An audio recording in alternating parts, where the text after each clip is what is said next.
El camino del Bodhisattva, parte 1, lección 15. Con la motivación correcta y con la actitud correcta, hoy vamos a estudiar el sexto capítulo del Bodhisattva Charyavatara, del gran Acharya Shantideva, que se conoce como el capítulo de la paciencia. Este capítulo tiene dos apartados principales. El primero, el valor de cultivar la paciencia, y el segundo, el método para cultivar la paciencia, que a su vez se divide en enseñanza breve y explicación extensa. La explicación extensa también tiene dos subapartados: enseñanza general acerca de los diferentes objetos de la ira y detener la ira hacia estos. Este segundo también tiene dos secciones: refutar la ira hacia quienes hacen lo indeseado y refutar la ira hacia quienes obstaculizan nuestros deseos. El primero, aquellos que hacen lo indeseado, tiene tres apartados: quienes nos causan los 4 tipos de daño, aquellos que causan 4 tipos de daño a nuestros seres queridos y refutar la ira hacia quienes hacen 4 cosas buenas hacia los enemigos. Y el primero, quienes nos causan los 4 tipos de daño, también tiene dos subapartados. Primero, quienes hacen que uno mismo sufra, y segundo, refutar la ira hacia quienes causan 3 tipos de daño, como el desprecio y demás. El subapartado quienes hacen que uno mismo sufra también tiene 3 subapartados: la paciencia de aceptar el sufrimiento, la paciencia de reflexionar con certeza sobre los fenómenos y la paciencia de no verse perturbado por el daño. 2.2.3.2.2.1.A.A.2.1 Descartar la ira hacia quienes nos hacen daño. El primero, descartar la ira hacia quienes nos hacen daño, también tiene 3 subapartados. El primero, no es razonable enfadarse con quienes nos hacen daño porque no son independientes. El segundo, refutación de que quienes dañan son independientes. Y el tercero, resumen. 2.2.3.2.2.1.A.A.2.1.A No es razonable enfadarse con quienes nos hacen daño porque no son independientes. El subapartado no es razonable enfadarse con quienes nos hacen daño porque no son independientes, a su vez se subdivide en 3. 2.2.3.2.2.1.A.A.2.1.A.1 No son independientes, 6.22 y 6.23. Y el primero de esos 3 es no son independientes, para explicar que los que dañan no tienen independencia para dañar. Se podría pensar que tienen independencia porque los enemigos nos causan sufrimiento, nos hacen experimentar sufrimiento. Y se podría pensar que hay que enfadarse con los enemigos como si causaran sufrimiento con independencia o con intención. Pero la respuesta es que generalmente no nos enfadamos con todas las fuentes de sufrimiento, y enfadarse con algunas fuentes y no enfadarse con otras no es justo. De este modo se muestra que no deberíamos enfadarnos con la fuente de sufrimiento. Un ejemplo es cuando tenemos la enfermedad de ictericia y bilis u otro tipo de enfermedades que son fuente de mucho sufrimiento. A causa de estas tenemos sufrimiento, dolor, ansiedad. Estas enfermedades son la fuente, la causa del sufrimiento para nosotros, pero aunque lo sean, normalmente no nos enfadamos con nuestras enfermedades que causan todo este sufrimiento y dolor. Y si no nos enfadamos con esa fuente de sufrimiento, ¿por qué deberíamos enfadarnos con un enemigo que también es una fuente de sufrimiento? ¿O por qué deberíamos enfadarnos solo con el enemigo y no con la enfermedad, ya que ambos causan sufrimiento y dolor? No nos enfadamos con la enfermedad, pero sí nos enfadamos con el enemigo, aunque hicieron el mismo daño, causaron el mismo sufrimiento, el mismo dolor.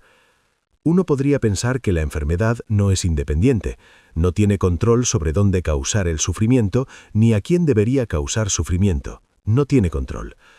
No tiene poder para que esta enfermedad entre en este cuerpo o en aquel, etc. No tiene tal independencia. Estas enfermedades no tienen independencia sobre en qué cuerpo deben entrar o en el que tendrán que entrar, y como no tienen independencia, no tienen control. Y si no nos enfadamos con esa enfermedad, con el enemigo es igual. Parece que el enemigo tiene independencia, pero en realidad los enemigos también son como la enfermedad, no tienen independencia. Todos estos enemigos, aquellos que dañan, no tienen independencia sobre cuándo enfadarse ni dónde enfadarse. Están controlados por las aflicciones mentales que surgen por el poder de ciertos factores, sin ninguna intención de surgir. Estas aflicciones mentales simplemente surgen y motivan a la persona a realizar acciones dañinas. Por tanto, los enemigos no tienen independencia. Las aflicciones mentales surgen involuntariamente debido a ciertos factores. No surgen con un plan previo. Simplemente surgen por ciertos factores. La aflicción mental o el enfado simplemente surge y controla a la persona o al enemigo, y es entonces cuando ese enemigo comete acciones dañinas. Así que, igual que la enfermedad llega sin ser deseada a nuestro cuerpo y causa sufrimiento sin quererlo, sin tener voluntad ni independencia alguna, de forma similar, este enemigo nos causa sufrimiento sin ningún control ni independencia. Por ejemplo, no decimos, me enfadaré a esta hora, en este minuto, en este momento, en este lugar, con esta persona. No necesitamos este tipo de plan previo, ni necesitamos hacer una cita para enfadarnos, ni con quién enfadarnos. Por ciertos factores, de repente nos enfadamos. No necesitamos concertar ninguna cita, ni fijar hora ni minuto. Eso significa que surge sin ser deseado, sin ningún plan previo. Significa que la persona no tiene independencia sobre cuándo enfadarse, en qué instante o dónde enfadarse. La persona no tiene control ni independencia alguna, al igual que la enfermedad. La persona simplemente se enoja y comete acciones dañinas y causa sufrimiento a otros, al igual que la enfermedad causa sufrimiento al paciente. Este es el significado de no independiente. El segundo es, no tienen intencionalidad.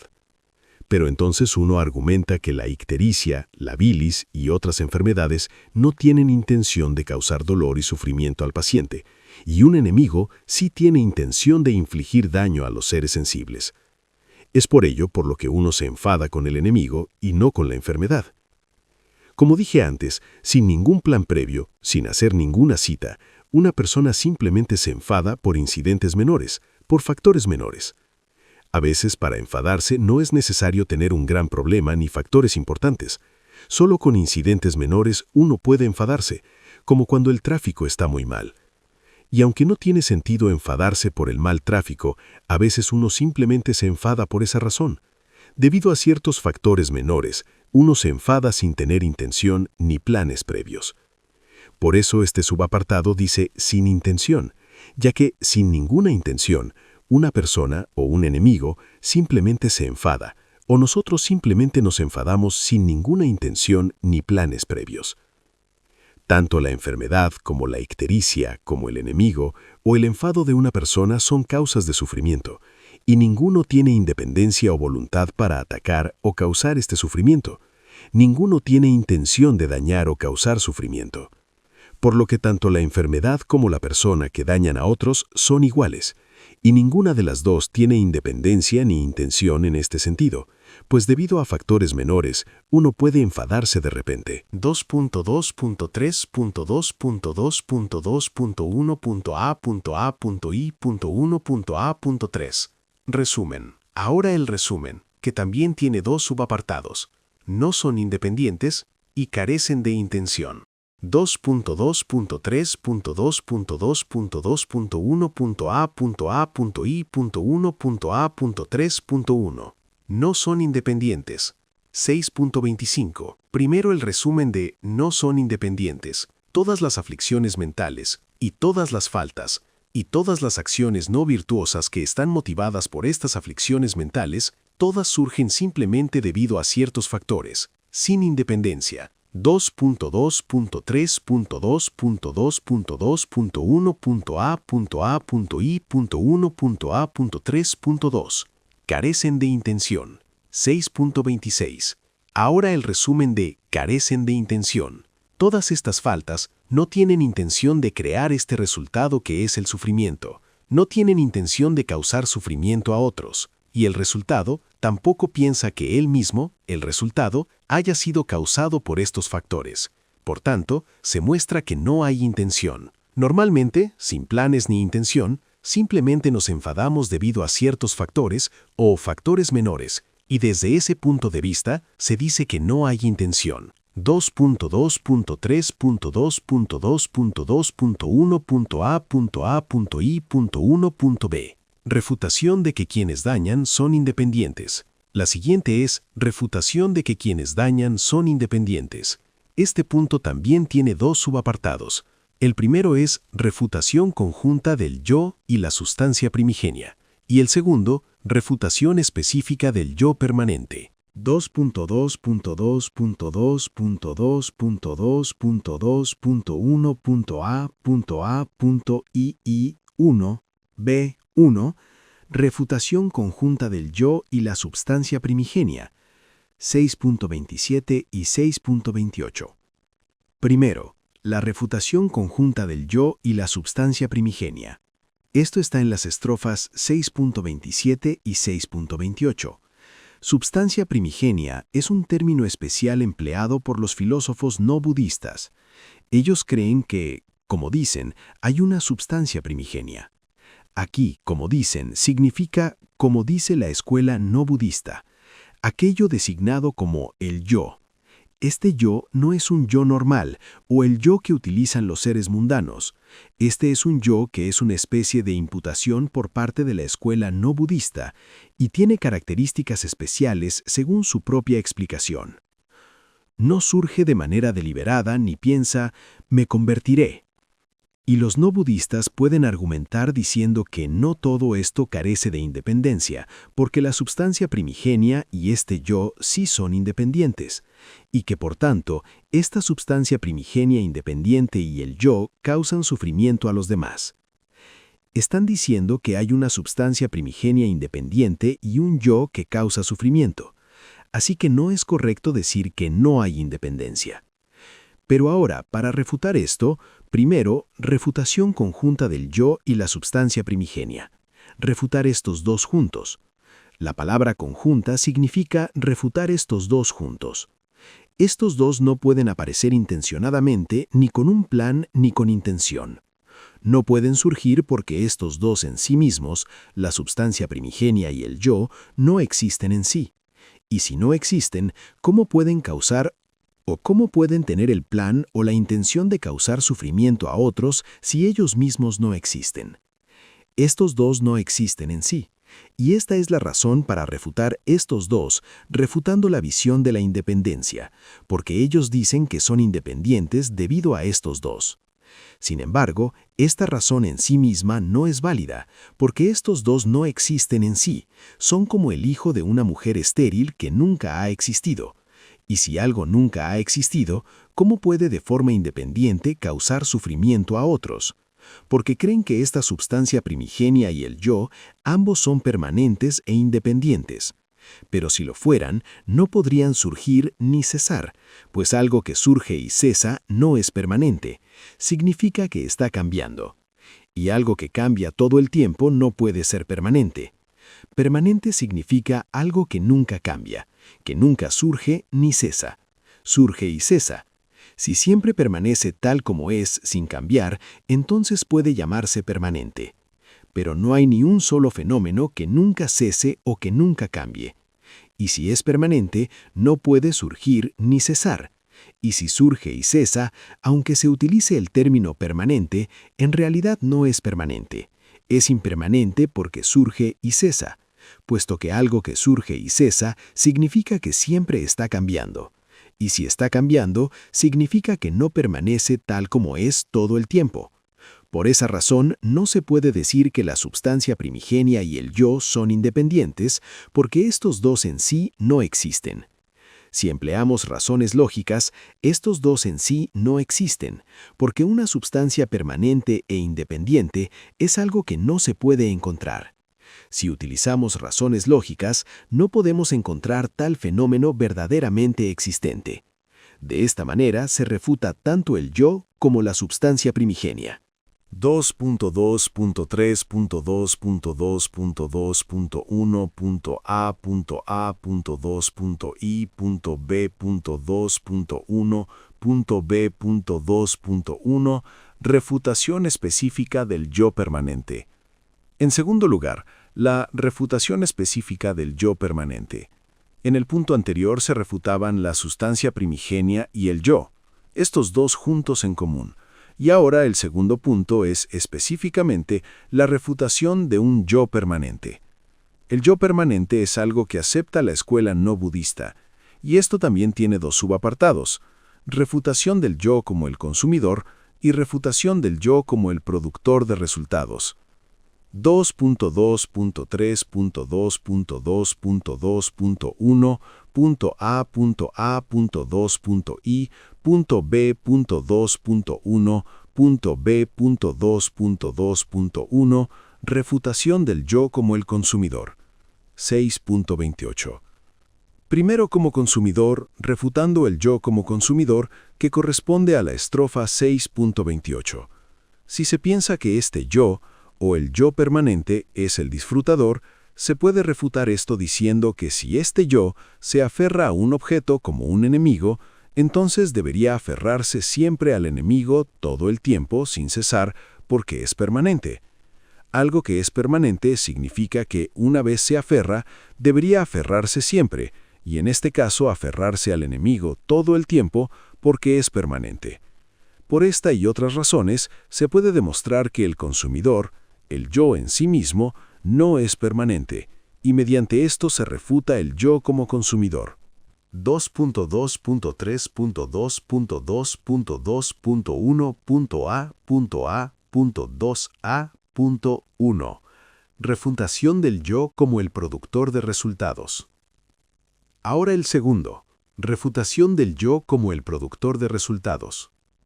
Refutando el yo que puede causar sufrimiento a otros, o el productor del resultado, significa causar sufrimiento a otros. Se puede decir que este yo no puede actuar como causante de daño, o este yo no puede generar el pensamiento dañino para dañar a otros porque es permanente, como el espacio, por ejemplo. Si algo es permanente, significa algo que no es activo, algo libre de acción, pues las cosas permanentes no pueden actuar. Si algo permanente hace acciones o acciones diferentes, en realidad esas acciones no son permanentes. Se puede hacer una acción y luego, más tarde, hacer otra acción y luego otra acción. Uno no hará una acción todo el tiempo. Por ejemplo, no se puede hacer una acción concreta 24 horas por 7 días a la semana. No es posible. Porque si fuera permanente, se debería actuar así. Se debería actuar 24 horas por 7 días a la semana, todo el tiempo, porque nunca cambia. Si llegaran a decir que, aunque el yo es permanente, se vuelve activo cuando se encuentra con factores impermanentes, tampoco eso es correcto, porque si, debido a factores impermanentes, el yo permanente puede cambiar, en el momento en que cambia, se vuelve impermanente, pierde el estatus de permanente porque cambia. Así pues, aunque es permanente, no se puede decir que, debido a los factores impermanentes, puede cambiar o realizar acciones. Eso no es correcto porque lo permanente nunca cambia. No importa qué factores se presenten, uno no puede cambiar todo el tiempo, y si cambia, pierde el estatus de permanencia. Por lo tanto, los factores no pueden cambiar una sustancia permanente. De esta forma, se refuta el yo como productor del resultado o como aquel que causa un resultado de sufrimiento a otros. 2.2.3.2.2.1.A.2.1. Resumen. 6.31. El siguiente punto es el resumen. Todos los fenómenos surgen debido a otros factores, y todos estos factores aparecen debido a sus propios factores anteriores. Así que todos estos factores tampoco tienen independencia. Y los anteriores significa que no hay fin para el anterior, porque el anterior tiene su propio anterior, y el anterior tenía su propio anterior. Funciona de este modo: no hay fin, no hay principio, y decimos tiempo sin principio. Por lo tanto, no hay ni una sola sustancia que sea independiente.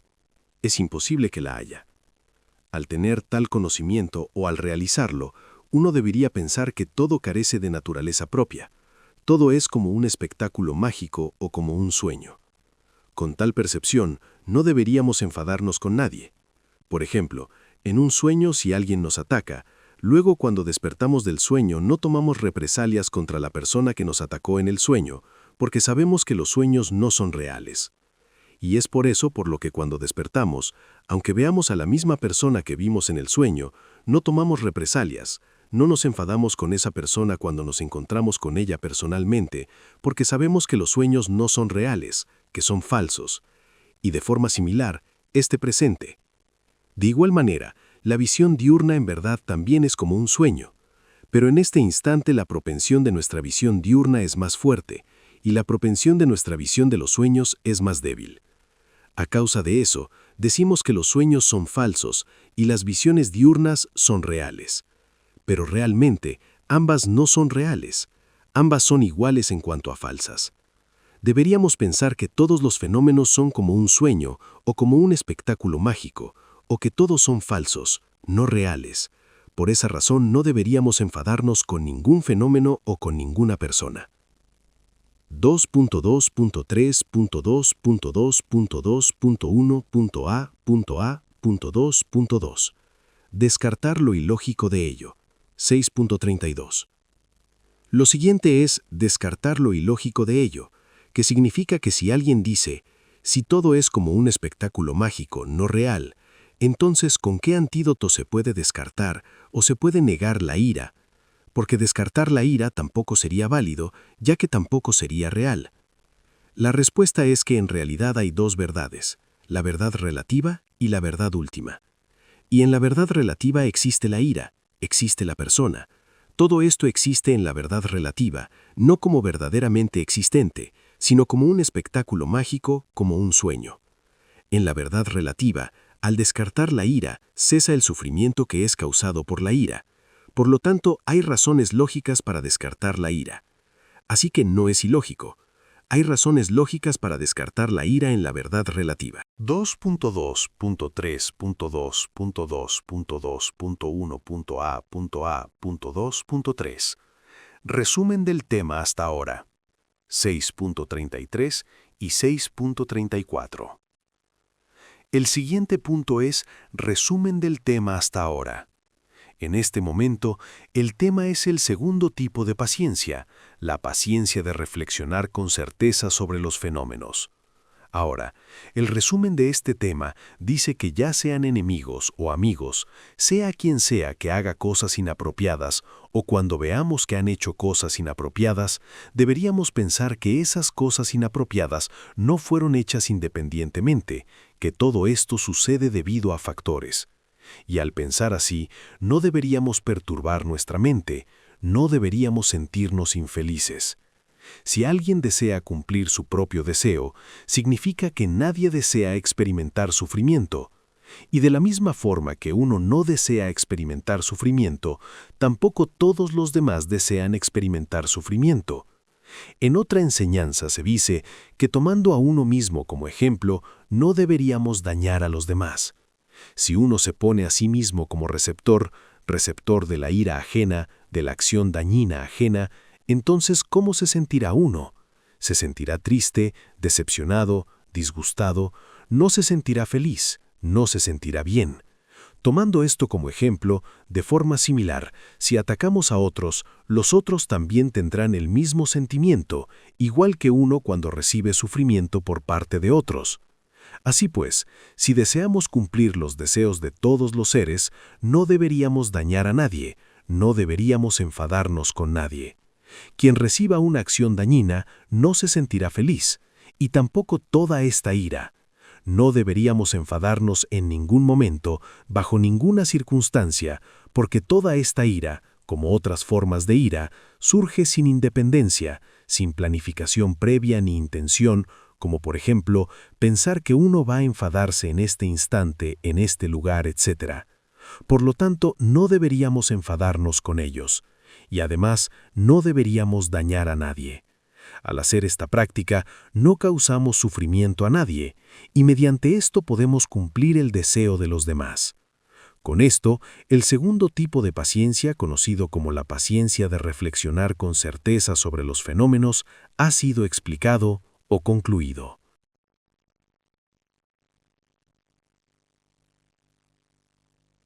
2.2.3.2.2.2.1.a.3. Paciencia de no verse perturbado por el daño. Ahora, la tercera división principal de paciencia es la paciencia de no verse perturbado por el daño. Esta también tiene 3 apartados. Primero, razón por la que considerar a quienes dañan como objetos de compasión. Segundo, no es razonable considerarlos objetos de ira. Tercero, demostración de que las razones para enfadarse son erróneas. 2.2.3.2.2.2.2.1 A.3.1. Razón por la que considerar a quienes dañan como objetos de compasión. 6.35 y 6.38. Primero, razón por la que considerar a quienes dañan como objetos de compasión, que abarca las estrofas 6.35 a 6.38, dice: sin embargo, por descuido se dañan a sí mismos con espinas y demás, y se privan de alimento en su deseo ardiente de conseguir mujeres y bienes. Estos agresores, debido a la falta de atención o a aflicciones mentales o ignorancia, se desgarran con espinas, es decir, incluso se dañan a sí mismos utilizando espinas u otras sustancias. Por descuido, por aflicciones mentales, algunos se dañan, se golpean o se causan dolor a sí mismos, y algunos hasta se suicidan. Como todos sabemos, hay muchos que se suicidan en este mundo, y luego también hay algunos que, solo para conseguir a su ser querido, o solo para recibir atención de su ser querido, o para ganarse el amor de la otra parte, o simplemente para conseguir riqueza, se privan del sustento o dejan de comer y beber. Algunos también se lanzan por un precipicio y otros toman veneno por no lograr cumplir su deseo o con el fin de obtener esas cosas. Algunos incluso toman intencionadamente alimentos desfavorables o comida poco saludable. Si estos agresores pueden realizar acciones dañinas hacia sí mismos y hasta pueden matarse, pueden quitarse su propia vida preciada debido a sus propias aflicciones mentales, en ese caso no hace falta decir que dañarán a otros. Si pueden dañarse a sí mismos, por supuesto que dañarán a otros debido a las aflicciones mentales, si se involucran en tales actos como suicidarse o quitarse la vida, etc. Ese es el momento de generar compasión. Vale la pena que generemos compasión hacia estos agresores o hacia quienes tienen tal ira o aflicciones mentales. Si uno no genera compasión, aún así no vale la pena enfadarse con ellos porque sin tener poder alguno pueden dañarse a sí mismos. Y cuando alguien puede dañarse a sí mismo, ¿por qué no podría dañar a otros? Dañará a otros. Para esa persona totalmente controlada por las aflicciones mentales, en lugar de enfadarse, uno debería sin duda generar compasión hacia ella. Son objetos de compasión. En el propio apartado se dice, razón por la que considerar a quienes dañan como objetos de compasión. Así que se convierten en objeto de nuestra compasión por estas razones. En general, todos los seres sensibles son objetos de nuestra compasión. Especialmente por estas razones son objetos de nuestra compasión. 2.2.3.2.2.1.a.3.2. No es razonable considerarlos objetos de ira. El siguiente apartado, no es razonable considerarlos objetos de ira. Nosotros, como practicantes, si mostramos ira hacia el objeto de compasión, eso no es correcto. No deberíamos considerar al objeto de compasión como un objeto de ira. Estos dos son opuestos entre sí. Objeto de compasión significa objeto de nuestra ayuda o al que deseamos ayudar. Y objeto de ira significa que deseamos hacerle daño. Ayudar y dañar son opuestos entre sí. Por tanto, no deberíamos involucrarnos en lo opuesto, sino en el antídoto, que es ayudar. Ayudar a través de la práctica de nuestra compasión. No es razonable considerar los objetos de ira, también tiene 2 partes.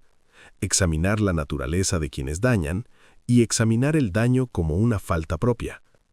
2.2.3.2.2.1.a.3.2.a.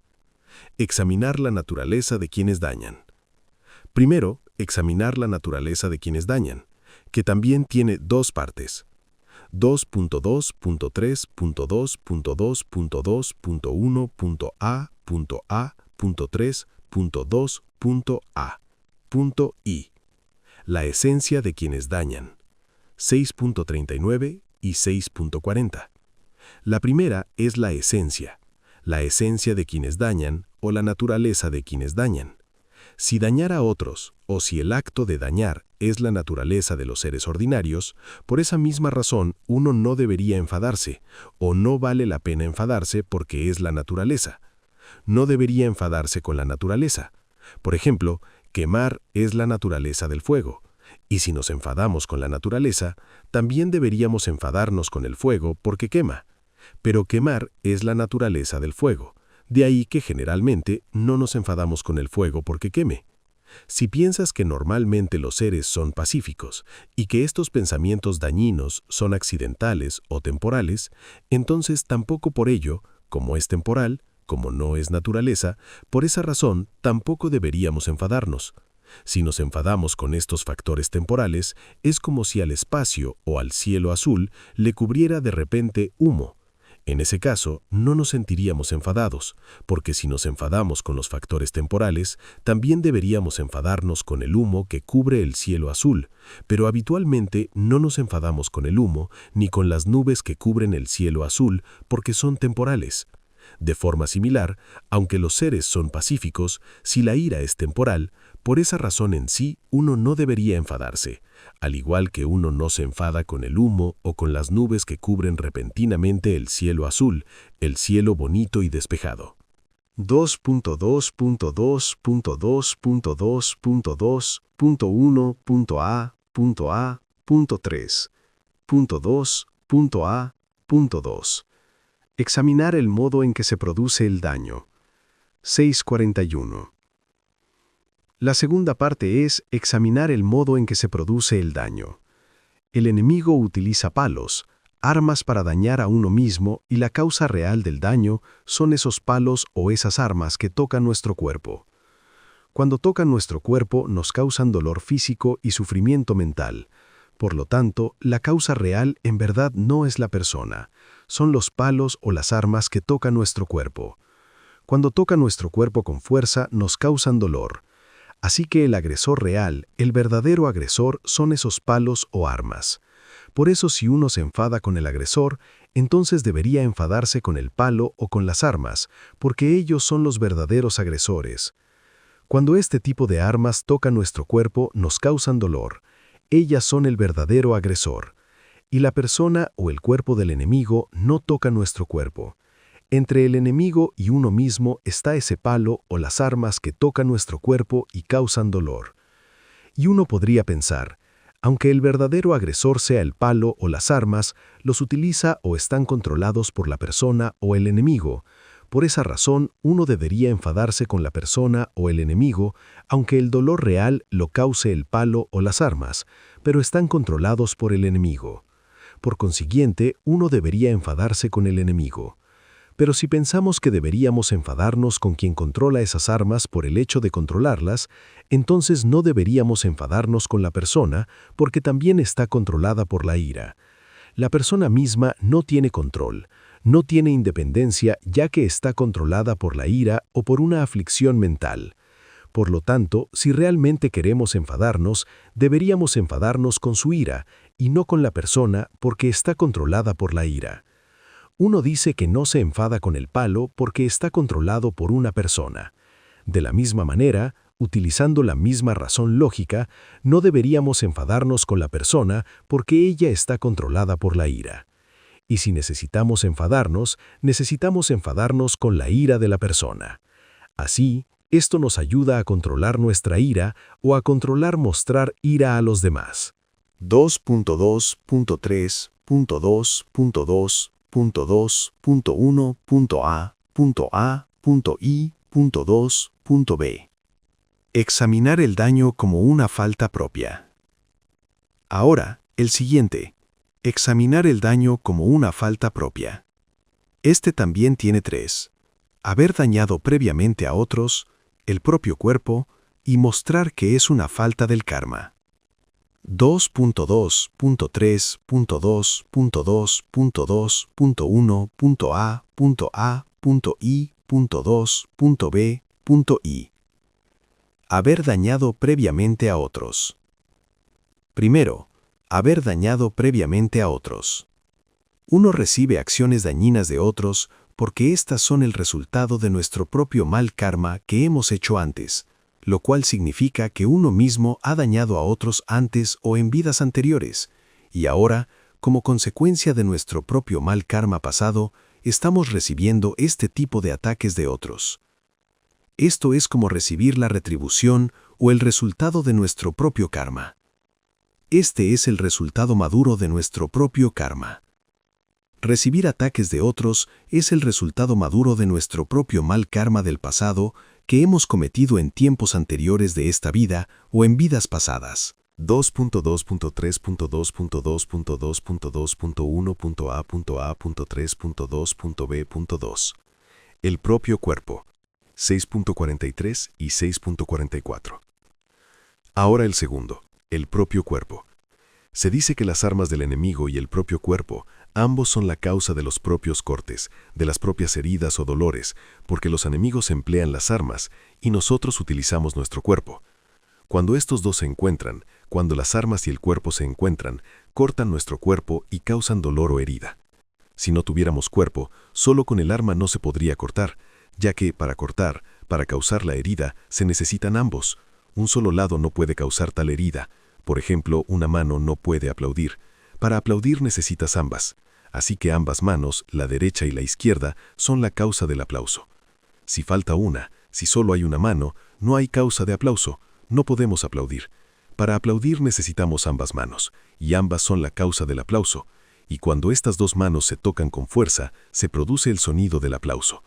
Del mismo modo, solo un arma no puede causar una herida. Se necesitan dos partes. Un lado es el arma y el otro lado es nuestro cuerpo. Y cuando estos dos se encuentran, entonces causan la herida o el dolor.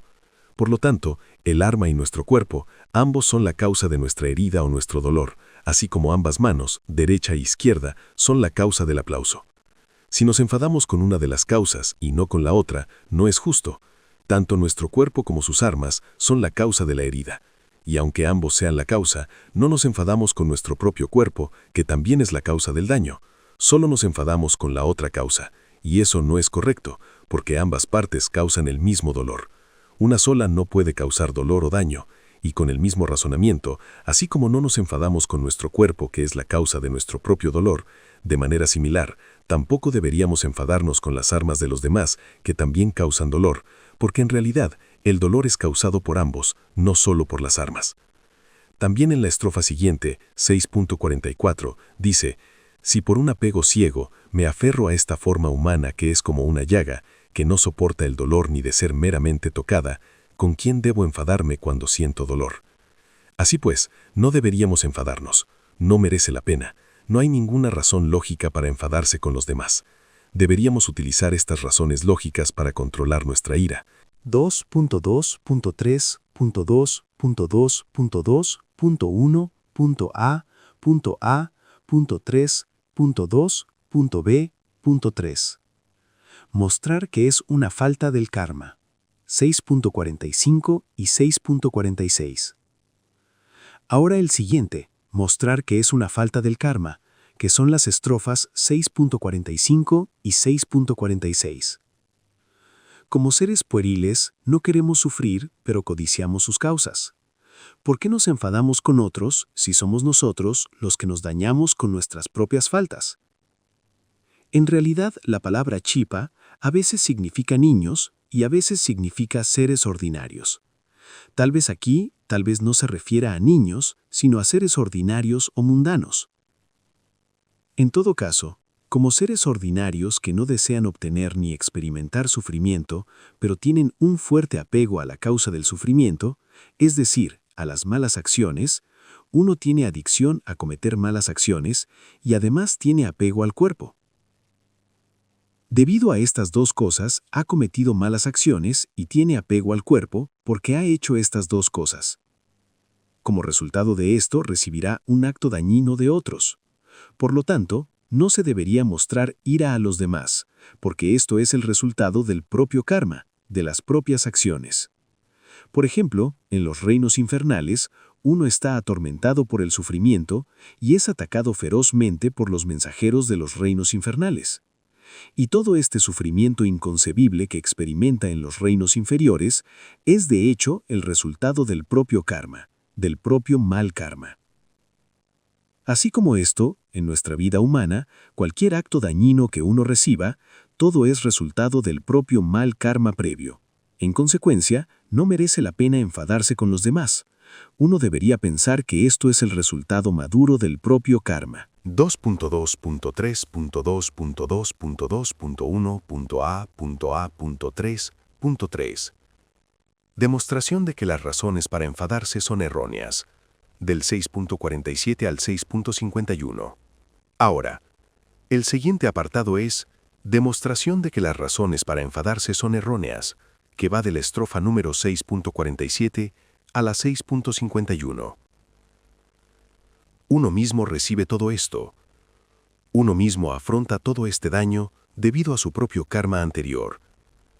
Y debido a los actos dañinos de otros hacia uno mismo, debido a esa acción por parte de otros, ellos podrían caer en los reinos inferiores. Y efectivamente parece que nos están atacando, pero en realidad nosotros les estamos atacando porque les estamos causando caer en los reinos inferiores y experimentar sufrimientos inconcebibles. Les estamos destruyendo. Estamos realmente destruyendo su felicidad. No, no es que les estemos destruyendo, sino que, por nuestra causa, su felicidad queda destruida debido a su acto dañino hacia sí mismo. Como consecuencia de su acto dañino hacia sí, pueden caer en los reinos infernales. Así que en ese momento, por nuestra causa, su felicidad se destruye, o su futuro se destruye, o experimentarán más sufrimiento. También al practicar la paciencia o tolerancia hacia ellos, debido a esa práctica, uno puede purificar los propios actos negativos. Y ellos caerán en los reinos infernales, pueden caer en los reinos inferiores porque nos atacan. En efecto, quien recibe los ataques obtiene más beneficio si puede practicar la paciencia, porque entonces puede purificar sus actos negativos y puede acumular mérito mediante la práctica de la tolerancia. Por lo que la víctima obtiene más beneficio. El que daña, por esa acción, puede caer en los reinos inferiores o en los reinos infernales por un periodo muy largo de tiempo. Por tanto, verdaderamente, el que daña se está dañando a sí mismo, o uno mismo se convierte en quien les daña. Por nuestra causa, ellos cometen actos dañinos y caen en los reinos inferiores. Deberíamos pensar que estos enemigos nos están beneficiando cuando nos atacan, porque nos dan la oportunidad o el medio para practicar la paciencia, y cuando practicamos la paciencia, los agresores no son el obstáculo, son las condiciones favorables para que practiquemos la paciencia. Por ejemplo, los mendigos no son el obstáculo para practicar la generosidad, son la condición favorable para practicarla. Gracias a ellos tenemos la oportunidad de practicar la generosidad, ya que nos ayudan o nos dan la oportunidad de practicar la generosidad. De manera similar, los que dañan o los agresores no son el obstáculo. Ellos son quienes nos ayudan a practicar la paciencia o quienes nos dan la oportunidad de practicar la paciencia. Por lo tanto, es un error enfadarse con ellos porque nos benefician al darnos la oportunidad de practicar la tolerancia o la paciencia, o darnos la oportunidad de acumular mérito para que logremos la liberación y el estado de despertar. Y uno podría pensar que por culpa de uno mismo, ellos cometen actos dañinos, ya que uno les causa caer en los reinos inferiores o cometer actos negativos, y por eso también uno caerá en los reinos infernales. Pero la respuesta es no, porque si uno tiene la cualidad de la paciencia o la práctica de la paciencia, entonces, aunque haya hecho el acto dañino por culpa de uno de ellos, no caerá en los reinos inferiores. Uno mismo no caerá en los reinos inferiores porque si practica la paciencia, debido a la propia paciencia, no caerá. Si uno no practica la paciencia, si se enfada, ambos caerán, ambos pueden, no necesariamente, pero ambos pueden caer en los reinos inferiores. Y uno podría pensar que la propia paciencia le protege a uno mismo de caer en los reinos inferiores, pero no, la propia paciencia no protege de caer en los reinos inferiores a quien daña, así que uno no está devolviendo la amabilidad a quien daña o no tiene compasión hacia quien daña. Y la respuesta es que la propia paciencia no puede proteger de caer en los reinos inferiores a quien daña.